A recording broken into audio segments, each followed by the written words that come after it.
Hi everyone, this is Jim again, and I've been wanting to make this vlog for a while now, and been waiting for the good sun, good sunny, and some nice temperatures. We're up here in Michigan, and it does get cold up here, and so being spring early in the year, we kind of got to watch our temperatures and everything. But I'm out with the dogs. We're going to do a little walk. I'm going to introduce you to Harley if she turns around, and then that's over there is Sparky. Oh, we're babysitting. We're babysitting Harley. The owner's house caught on fire, and during the construction process, we're babysitting Harley, and a lot of fun. I call Harley the baby dinosaur, so because she's like a 90 pounds of, she's like a sack of cement or a bag of softener salt. You wouldn't try to pick her up or anything like that. But then that's Sparky. Come on, come on. Come here. Oh boy. This is a message of hope, comfort, and joy. That's what it is. It's a message from Luke. And Luke was our 12-year-old Labrador. And we had him for the last 2 years of his life. We got him locally, and he spent last 2 years with us. And Luke was Labrador, and he ended up getting hit by a car and killed October of 2018. I gotta check the dogs here. Come on, let's go. Come on, let's walk. Come on, Sparky. Okay, here comes Sparky. That's little Sparky. That's the stray right there. But anyways, Luke, Labrador, they're known to think with their stomach is basically this description of a Labrador. And with Luke, anytime that you couldn't find him, you'd have to look around, and he'd be down at the neighbors looking for, going through the garbage. And so the joke in the neighborhood was that the neighbors, they had better garbage than us. So, but one night we thought he was in, and we shut down the house for the night, turned off all the lights, shut the doors. And apparently he was out. He's down at the neighbors. He got hit by a car that night and killed. So that was end of September of 2018. And then 3 weeks later, my wife was killed, or my ex-wife. My ex-wife was killed in a car accident on October 20th. And previous, about 3 weeks before my ex-wife was killed, Luke came to me in a dream. And I believe all dogs go to heaven. It just makes total sense to me. And Luke came to me in a dream, and in a dream, he jumps up on the bed. Now, Luke being 12 years old, I'd say that I'd describe that what he did was he lumbered around. He's his legs weren't what they were at one time in his life. He had some extra weight on him, and in the dream he jumps up on my bed, and then he comes up and he starts looking me in the face profusely, and Luke's in the dream. He says to me, apparently, when you get to heaven, the second thing they do is they teach these dogs how to speak English, because Luke says to me, he says, "I wanted you to know that this is great." He says, "I'm so happy, I'm so happy, I'm so happy." And then Luke was gone. And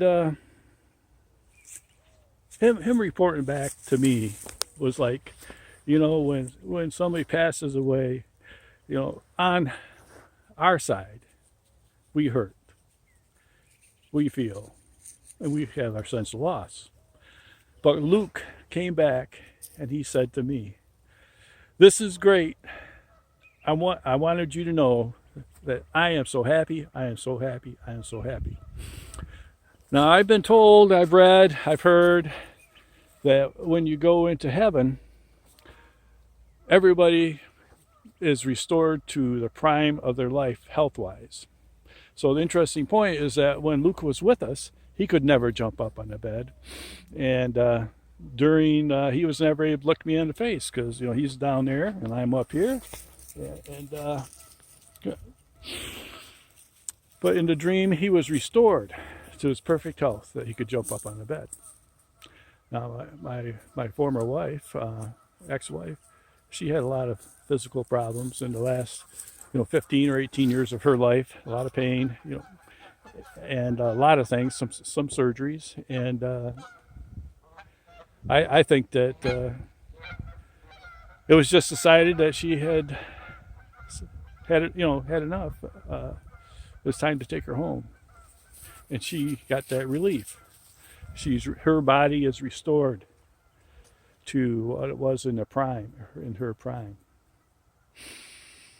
So,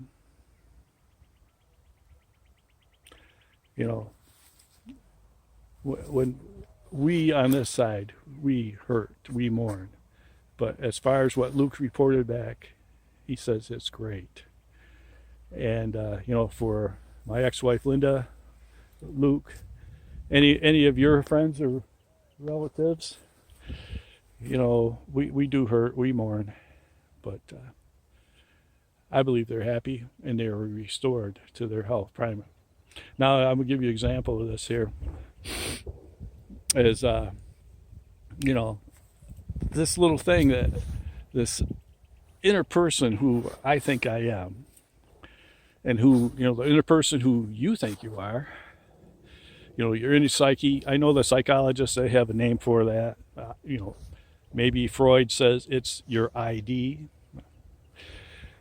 And, but, I had this little thing in my head that tells me who I am and this and that, and my core person. Now, example, over the holidays, this last December, we was at the family's house, and we had, it was so nice. It was so nice to see all the little kids there. There's a bunch of 7-year-olds, 8-year-olds, 9-year-olds, and, being older, we all relish that. But, seeing the younger generations, but, we were celebrating Christmas in like a 900 square foot house, and after dinner, all these little 7, 8-year-olds, 9-year-olds, 12-year-olds, they got a lot of energy. So we had to come up with things to entertain them. We ran up and down the stairs, we raced, timed ourselves, but one flight of stairs don't take very long. But we went outside, and all of a sudden we decided to race up to the corner. Now, I'm 62, and these are 7 or 8-year-old guys, 7, 8-year-old, 9 boys, and that thing in my head, that little ID of who I think I am, says I can run up to the corner. Okay, so I'm up for the challenge. Everybody zooms up to the corner. My younger brother did quite well, Bob. Shout out to Bobby. I know you're doing good. And then, of course, I ran. And my mind, who I think I am as a person, says I can run up the corner. It's only 2 city lots, probably 110-foot lots. So I only had to run up 250 feet to the corner. So my mind says, yeah, go do it. My knees and legs said no. I looked pretty pathetic. I made it up the corner and back, but I looked like a handicapper. So what my point is that the separation for me between my ID and my body has already started. The separation has already started. My mind says I can run up to the corner. My body says no. I'm 62. Hopefully I've got several more years. Hopefully. And but there will be a final separation at some point.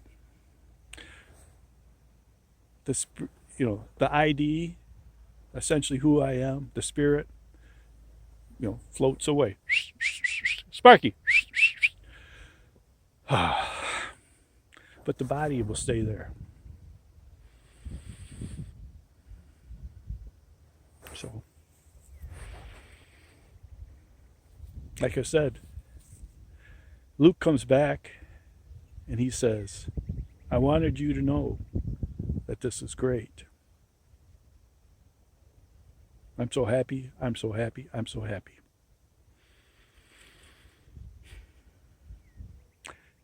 As the year unfolds, as time goes forth, we will all lose somebody very dear to us. God forbid.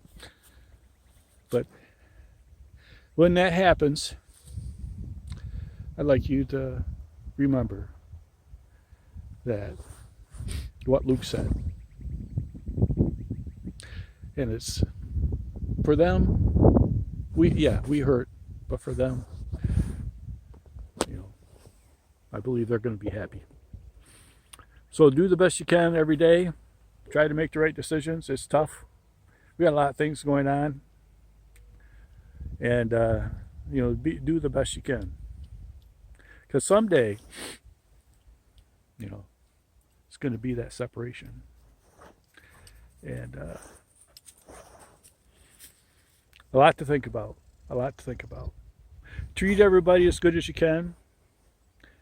Be fair, honest.